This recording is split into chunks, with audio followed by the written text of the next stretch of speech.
18h sur Al24 News. Merci de nous rejoindre pour ce Flash Info. Et nous entamons cette édition avec la visite du président du panel du haut niveau sur la sécurité et le développement au Sahel, M. Mahamadou Issoufou en Algérie, qui se poursuit toujours. Il a été reçu cet après-midi par le président algérien Abdelmadjid Tebboune en présence du chef de la diplomatie étrangère Ramtan Lamamra et du directeur du cabinet du président Abdelaziz Khalaf. En Cisjordanie, les forces de l'occupation sioniste ont arrêté 7 citoyens palestiniens dans la ville d'El Khalil, selon des sources locales palestiniennes, à la suite d'une descente dans la ville et des maisons des citoyens. À noter qu'à Naplouse, les forces de l'occupation ont également arrêté 2 citoyens après avoir perquisitionné et fouillé les maisons des Palestiniens.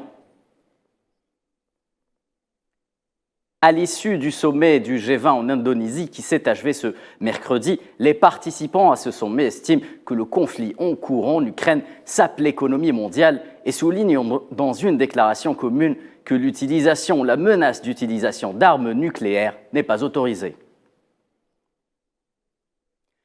Conflit en Ukraine toujours, le président turc Recep Tayyip Erdogan estime qu'Ankara est convaincu que l'accord sur les exportations de céréales ukrainiennes sera reconduit sans problème, dit-il, pour un prolongement d'1 année. La Turquie avait pour rappel parrainé avec les Nations Unies les accords entre Ukrainiens et Russes autour de l'exportation du blé ukrainien, bloqué des mois durant au niveau des ports.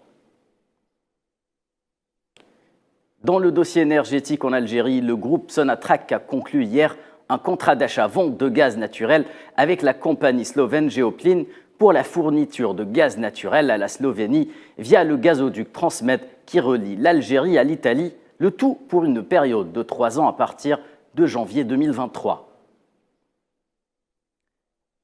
Et coup d'envoi de la campagne présidentielle 2023 au Nigeria. Et parmi les prétendants à la fonction suprême figure Bola Ahmed Tinubu, candidat aux élections présidentielles du parti au pouvoir au Nigeria, le Congrès des progressistes APC. Tinubu promet entre autres l'espoir à la jeunesse du pays. Toujours en Afrique où le président burkinabé de la transition Ibrahim Traoré réorganise les forces armées dans le cadre de la lutte antiterroriste avec la création de 6 régions militaires pour l'armée de terre, 6 légions de gendarmerie ou encore 6 bataillons d'intervention rapide au sein des forces armées. L'objectif étant de permettre plus de mobilité, de rapidité et une augmentation de la puissance de feu pour faire face à toute menace contre l'intégrité du territoire du pays. Direction les États-Unis avec un revenant qui met déjà les feux aux poudres en prévision de la prochaine course à la Maison-Blanche. Il s'agit de l'ancien président républicain Donald Trump qui a en effet annoncé sa candidature à l'élection présidentielle de 2024. Et ce a-t-il déclaré devant des militants lors d'un rassemblement en Floride afin de rendre à l'Amérique sa grandeur et sa gloire.